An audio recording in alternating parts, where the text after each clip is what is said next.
we are wired negatively. We're going to have negative things come into our mind. That's just how we're designed.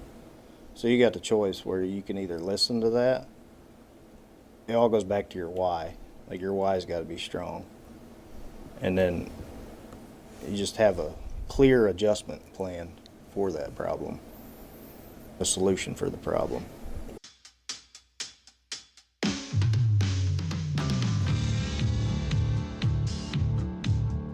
This is Beyond the Chutes as presented by Parasite System, helping vets help pets.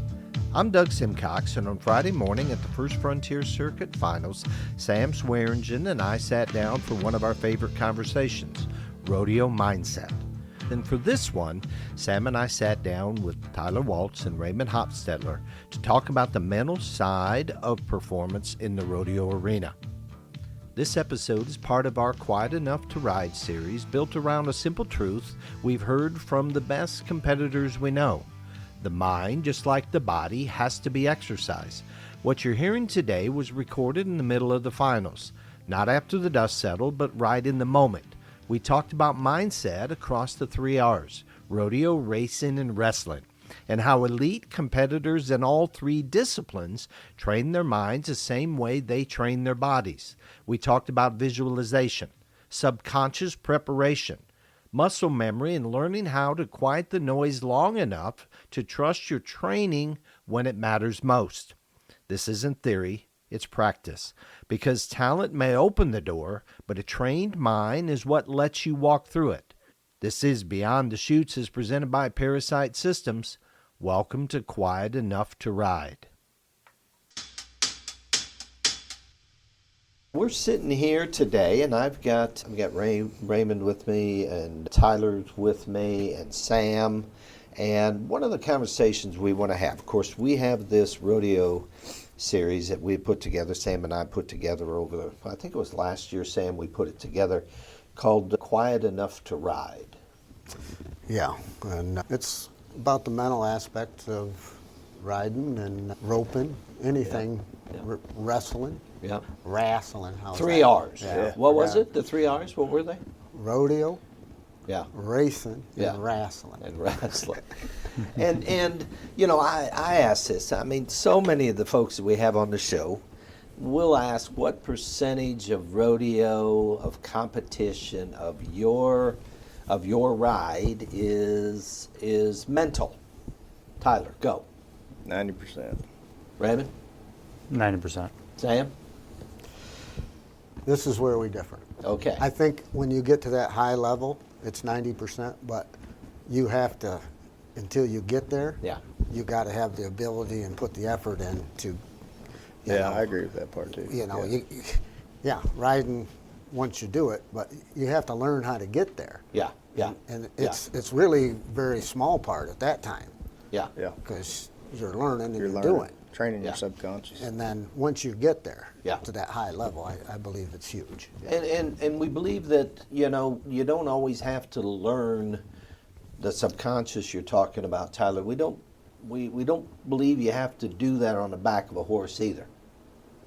Right? There's some of the other practice skills or tools that you use. What are some of the ones that help you build that muscle memory? And I guess that's what I'm talking about. Building a muscle memory? Yeah. Like a spur board. Okay. Like that. Like a lot of kids will get on a spur board and just spurt fast. Yeah. But the main thing is you got 2 sides of your brain. You got your conscious side and you got your subconscious side. You can't compete at a high level on your conscious side. Your conscious side of your brain is where you're thinking about things, and that's like when you're starting to ride a bike. You don't ride it perfectly first time you get on it. Right. You're trying to train your subconscious to take over. You're training it. Yeah. And that's what you're doing when you're riding a spur board is you're training those muscles in your mind to react to something. And that way when you get on a bucking horse, like there's sometimes I get on a bucking horse, I don't even remember the ride. It's just you kind of get in that flow state of mind where you let your body take over. And that's when your best rides, your best runs will happen. Yeah. And back to Sam's point, you've got to have that. Number one, you got to have ability, right? You got to have the physical ability. Yep. And you certainly have to have desire. Oh yeah. You know, nobody does this for very long without that desire. So what is that desire? Why? Why'd you do it, Tyler? I think it all goes back to your why. Yeah, yeah. Why do you do things? And I always had a strong why. When I was younger, I wanted to be a world champion, and I worked every day to do that. And I think now my why, it has come back. I've had a kid that started to come back. He's starting to ride bareback horses, and he's been good for me because he really wants it and he works hard. And he reminds me of myself when I was younger. And like my why is now to show my little girl that when you put time and effort into something, that you can achieve whatever you want. Got the same fire? That why is the same fire as the World Championship fire? You know, I've had conversations with guys that have won world titles, and it's hard to win too. I was blessed to do it, but it's something you got to change because you know when you're trying to win a world title, like you're training yourself in, like I go back to psycho-cybernetics. I've read that book I don't know how many times through my career, and your self-image is very important. Like I saw myself as a world champion, and it's hard when you win one because I don't know how to explain it. The drive's different, I guess, because you've already achieved one, and you still got to kind of forget about it and pretend like you're going after that same why to be a world champion. Did the why get a little softer because you were a world champion? It can. Yeah. Just to be expected? Did it ever feel like that? Yeah. Like you got people that expect you to. But you? Yeah. Me, yeah. Did Lot of that expectations. turn the flame down a little bit? I mean, you won a second. What took it out of me was COVID year. You know, like I was still full-time rodeoing and had a strong why, and then it happened, and then I had the opportunity to coach at a university, and that's what I love doing, is coaching. And that kind of became more important to me, and rodeo, my why wasn't as strong, but I feel like it's coming back. Like, I want to leave this sport on my terms. You know what I mean? Mm-hmm. So I don't see this being my last. I think I'll go one more year. Does it have to be bareback riding? No, I enjoy steer wrestling. Yeah. Team roping. I don't like the team part of team roping, but I do enjoy steer wrestling, and I like the mentality of the steer wrestlers. It's more like the bareback riders, and they all need each other and mount each other out. Yeah.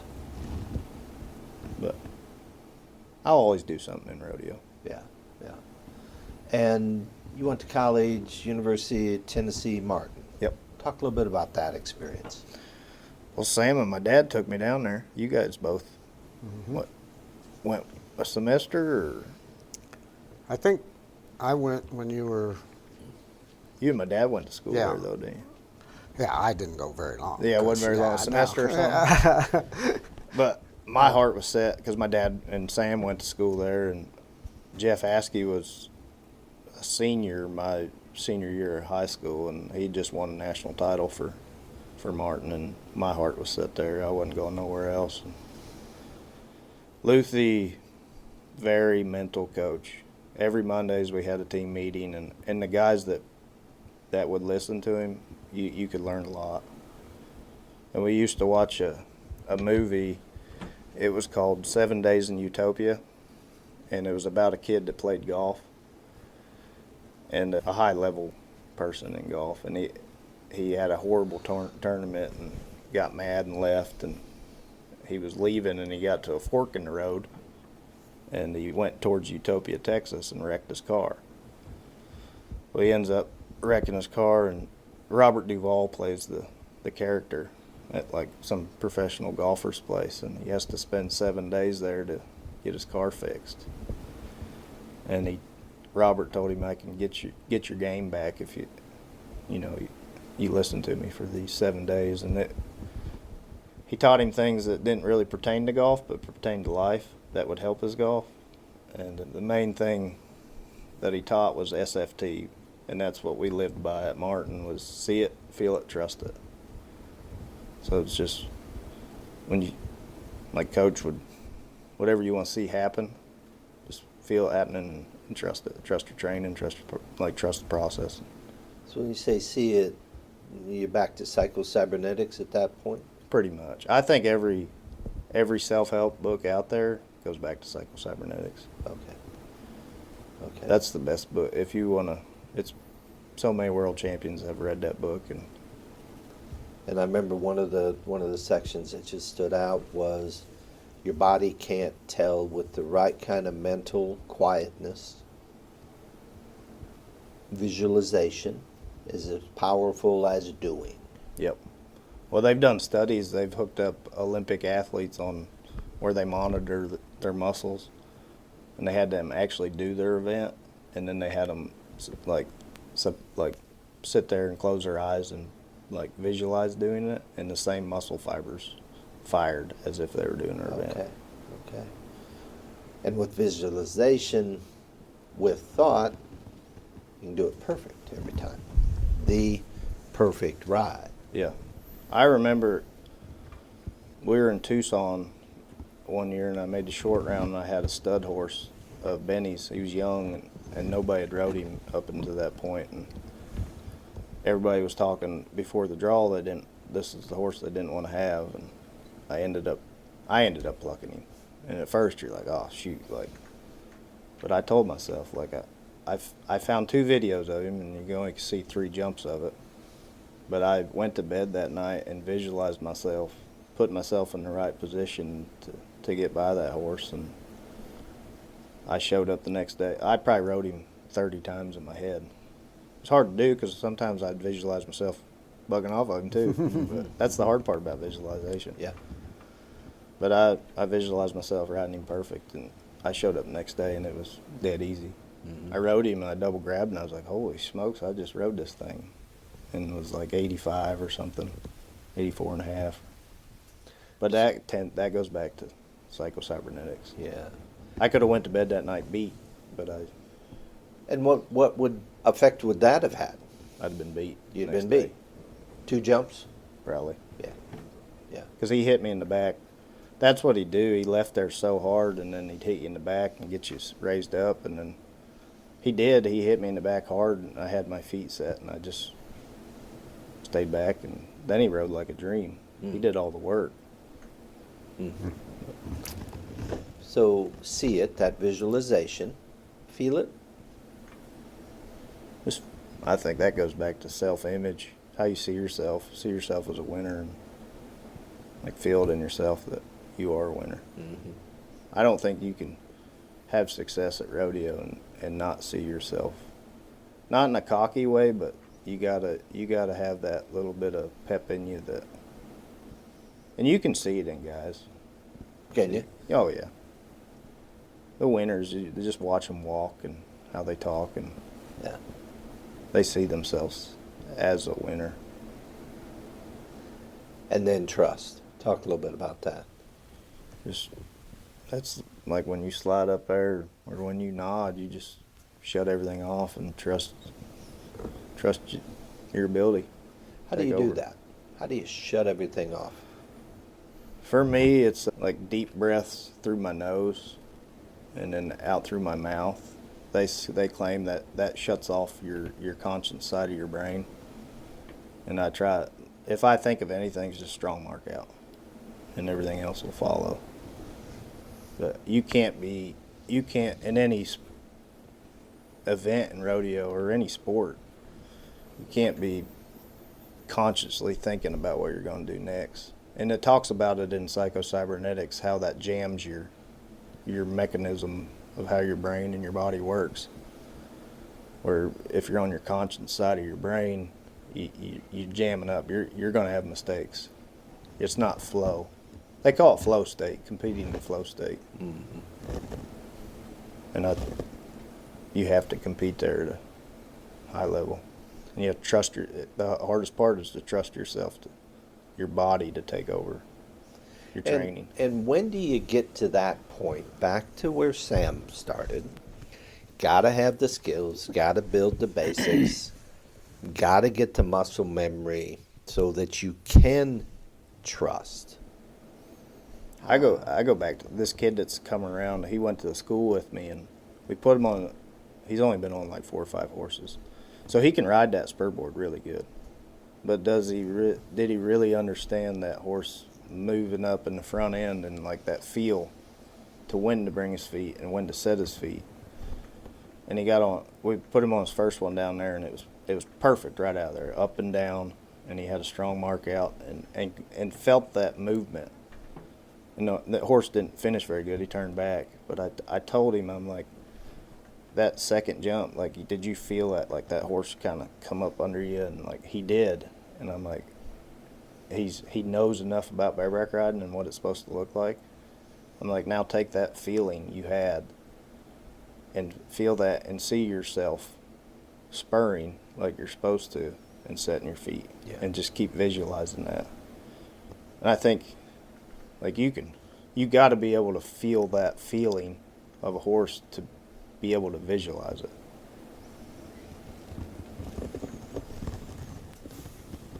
And you're winning world championships, you're still using this process. Does the ride get finer in your visualization? Toes a little bit sharper, a little more fire in the legs? Yeah, I used to go to bed, I'd watch myself like from the side, like third person point of view, and then I'd feel the feeling of what it would look like when I'd do it. And a lot of mistakes that, and I tell my wife this, like that you have happen in a run or something, you can fix that in your mind. You know, you don't have to make a run at a practice pen to fix things. You can, once you get to a certain level. Say more. Huh? Say more. You can fix issues that you're having just by visualizing. So you make a mistake during a ride. You're not doing something you believe you need to. How do you not focus on the negative? I'm doing this. I shouldn't be doing this. And get too far down that road and say, okay. That's a good question, because we are wired negatively. Our brain, like we're going to have negative things come into our mind. That's just how we're designed.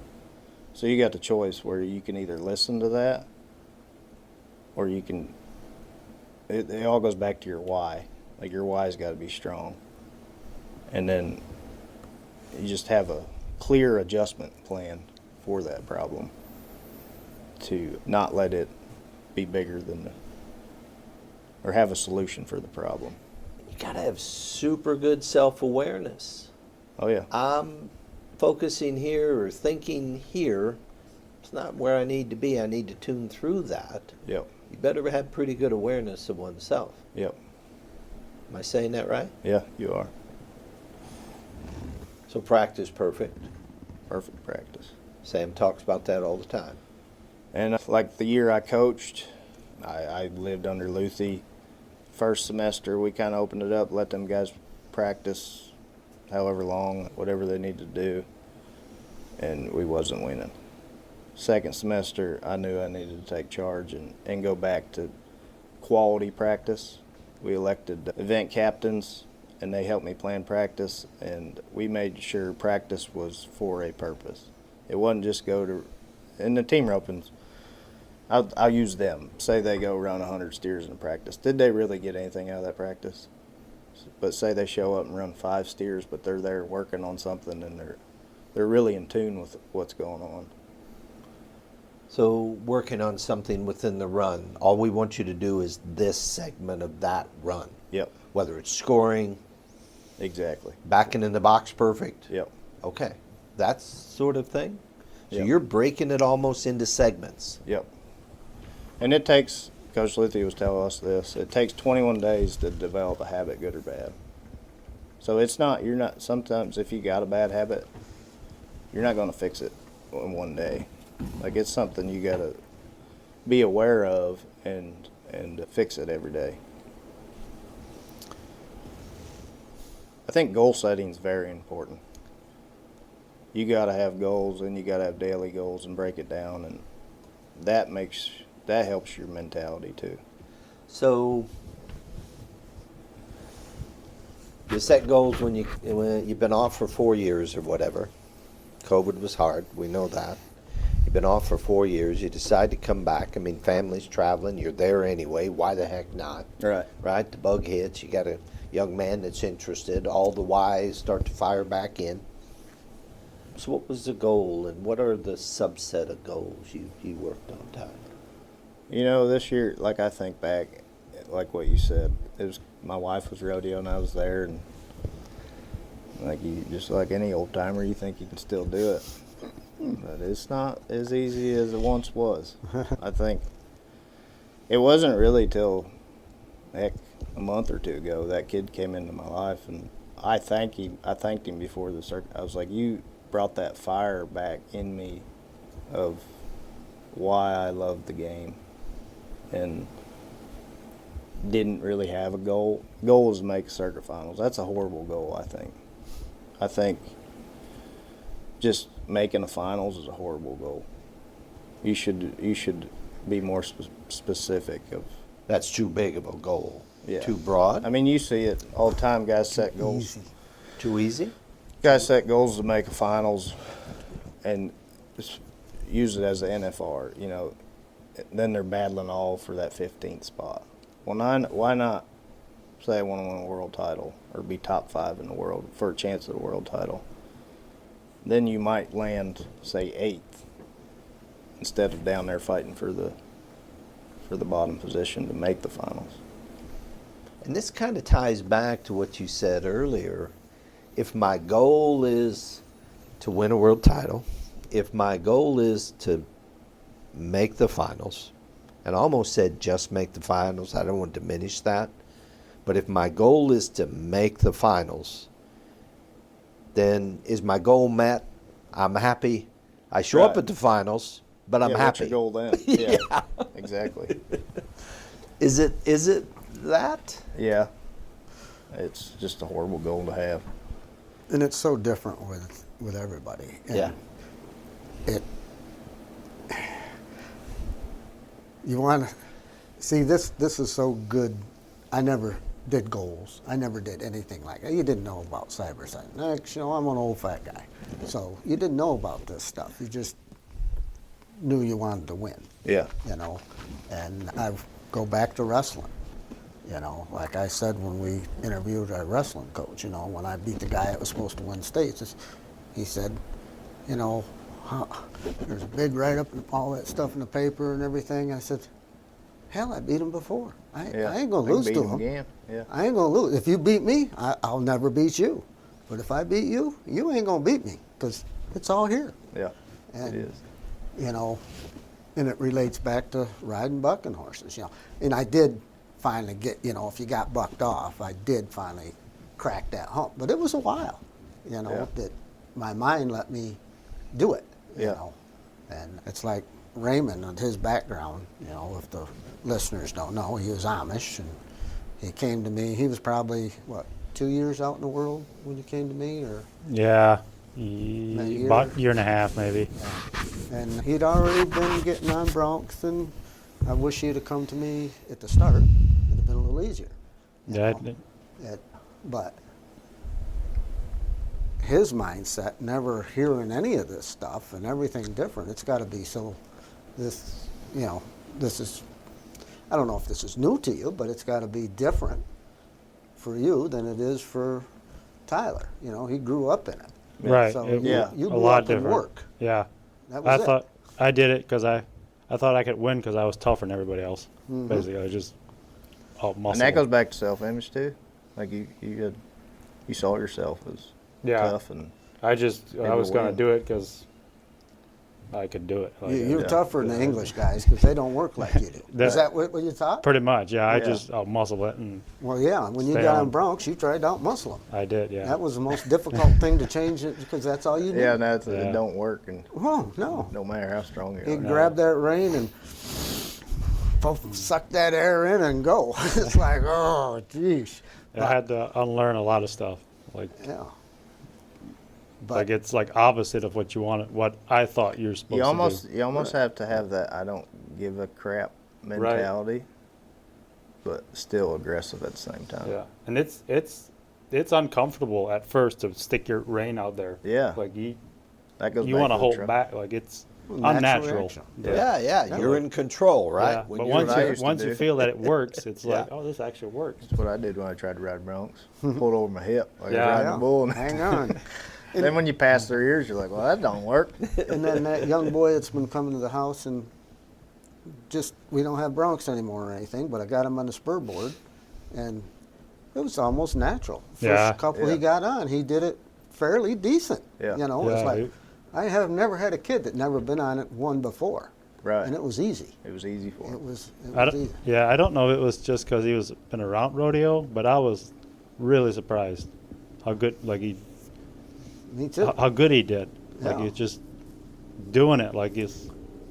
I mean, it took Second me nature. a lot of broncs to finally figure it out. Me too. But we did spend time on the spur board, nothing else. No Yeah. bucking machine, but there I could, and you talked about the fast feet and all that. Well, then Kenny Phillips was telling me, he said, you know, and I was always slow down, do it perfect. Yeah. Perfect, perfect. He said, no, you want to do them fast feet for 15 seconds after you do it perfect, because if you get in trouble, fast feet will get you out of trouble. That is true. And so I did that with him, and a lot of lifting on the rein, and it just came to him, you know. Yeah. Yeah, If he wants to keep at it, it won't be too difficult. yeah, and he can do it if he. I'm pretty sure he can You know. make something happen if he wants to. All right, about your mindset, Raymond. Yours is, you know, you grew up in nothing but work and muscles. Yeah, mine's different than Tyler's. I mean, I grew up Amish, and it was. I went to Gary Rodeo, the first rodeo. We weren't even allowed to go to rodeos, so we snuck out, went to watched it, missed half of it. I think we saw a rewrite of bronc riding. It was in the bull riding, so we saw like one bronc. But I remember the barrel racing. I don't know why, but I remember that. And yeah, anyway, I started riding bulls. I wasn't very good at it, and Then you there's smartened up. well, there was a youth rodeo I went to. I shoot dogs, rode bulls, and they told me if I ride broncs, I'll win the all around. So I did that, hung on to broncs, and then somebody told me about Cody DeMoss's school down in Annville, PA. So I went to it. I think I got on. That's where I met Sam. Got on 8 broncs the first day, and 9 broncs the next day. I think. Holy cow. And they were running broncs in, and I was the only guy. Everybody else was done, and I went till they were like, "Are you done?" And I remember one bronc I got on. That's it, out of those 17 broncs. And that was Okie. I remember getting on him. And The only one I could remember riding. and I never told you, I wasn't teaching the school, but you were never told, okay, enough's enough, that you're not getting anything out of it, No, getting on that many horses. I was going to do it until I figured it out. I figured eventually I got to be able to figure it out. And that goes back to probably how you were brought up, mentality wise. Yeah, I didn't like roofing, so I was going to do something else. But that's what I'm getting at, you know. You should have been told, okay, these Yeah, aren't enough's helping enough. you. Yeah, I mean, Let's there was. go back. Basics. You probably wouldn't have listened because you paid the money, you're going to get on the animals. Yeah, I don't know. I bought a saddle off eBay, and I didn't have anybody helping me. I just entered a rodeo, and I got So- 2 good guys out of so that school. thanks to you, Sam. Who's the other one? Eli. Oh, no kidding. It wasn't that one, it was the year later. Yeah, it was Or 1 2 or 2 years years later, later. Yeah. Two good boys. And yeah, we took the horses down there. Is that Eli must have been the first one Dalen got on, not yours. Then that what? When Dalen got on the first bronc. Dalen was there in the bronc riding when I was there. Dalen got on. Okay. He got on 83, and Dalen had the fastest feet. I remember that. Yeah. He just Right. come out there Spurred it spurring 30 like times. crazy. Yeah. Twice in one jump. Yeah. But it. Okay, sorry, we kind of got off track. Your mindset. What do you think of now? What? I don't think my mindset is where it was when I won the IRA world title, but I think I'm getting there. It's changed since I have kids, and like it's easy for me to want to safety up and make sure I get the whistle versus when I was by myself rodeoing, I was going to make sure I was winning, like wide open, whether I get bucked off or not.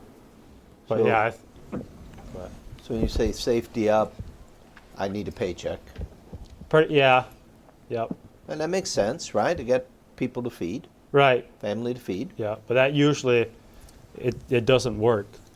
Like it's backwards, but it's Yeah. Exactly. What do you mean backwards? like yeah. When you safety up, it doesn't get you out of trouble. Oh, I see. Yeah. Okay. So to the why, Tyler's talked about the why. I agree with that 100%.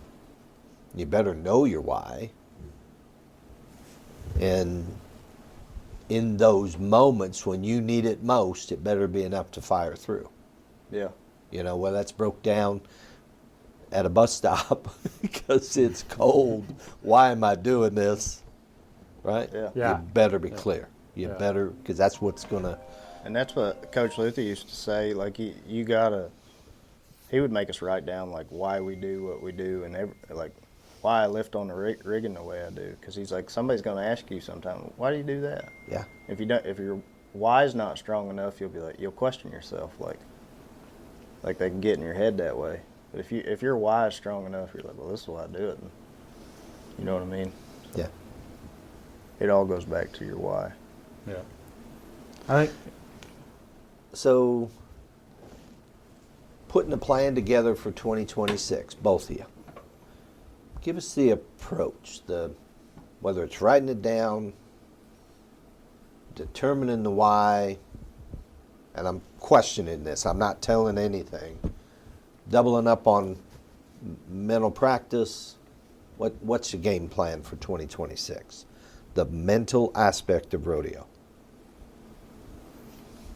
I'm gonna enter whatever I get into. I've been entering all the world's toughest, getting turned out, but I'm going to Georgia next week, and been entering what I can get into. And the mindset, the why.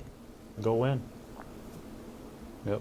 Work out, get on the machine, and have fun and make some money. Have fun and make some money. I had a vision in 17 that, or before 18 started, I was going to dominate the IRA and then win a circuit title up here too. And I've done the one, and I haven't done the other, so 2026? plan to be like the old man. Well, we need to keep in touch. I'm really interested in the progress. I'm really interested in the journey. I'm really interested in the mindset stuff as we go, and as you guys talk. I mean, we're all learning, right? Yeah. It's and as we talk and we talk it through and we hear it, it also roots it within us, Yep. right? It does. Strengthens it within us. Yep. SFT. SFT. Final words, you guys got to go get on Bronx. We're an hour and a half away from showtime. Are we? Yes, sir. No biggie. No biggie. Done it before. Final words, Tyler? Thanks for having us. Yeah, it's been a blast. Appreciate it. This is. Thank you for sharing. I've spent my whole career weirdly studying the mind. I don't know why I did. To help myself, but now I can help other people, I guess. I was going to ask, you taking on students? Not really. I mean, I'll help people if they ask me, but I feel like I got a great understanding of it, like personality-wise, like how people tick. Some people got to be a little more aggressive. Some people need to be a little more relaxed. But I'd be willing to talk to anybody. How do they get a hold of you? Cell phone number. They find you on Message me Facebook? Facebook be the easiest way. Messenger. Facebook's the easiest way. Same question. Final words, Raymond. I'd like to thank Tyler for talking about the mindset. It helps me a lot. Like to think the mindset thing is big for me. If you understand it, it makes it a lot easier.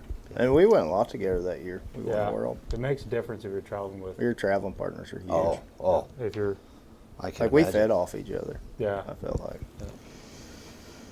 Sam? Well, mine is, when you said you're having Tyler come in here and talk about the mind, I said, get Raymond. Yeah, It'll help him. yeah. So, Helps us all, man.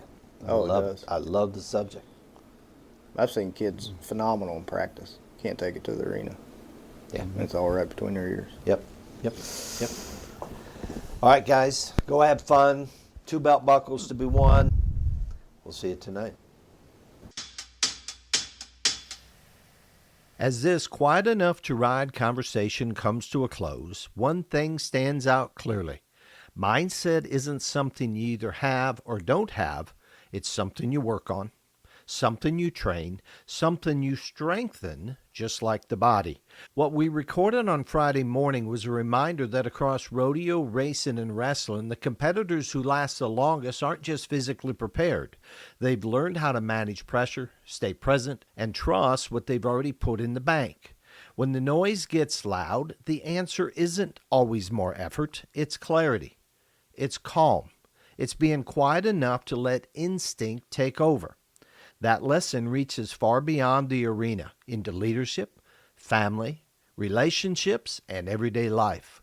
That's why this series exists. Our thanks to Tyler and Raymond for taking the time to sit down and share this conversation with us, and for bringing their training and real-life experience of the rodeo mindset in action. You've been listening to Beyond the Chutes, as presented by Parasite System, helping vets help pets.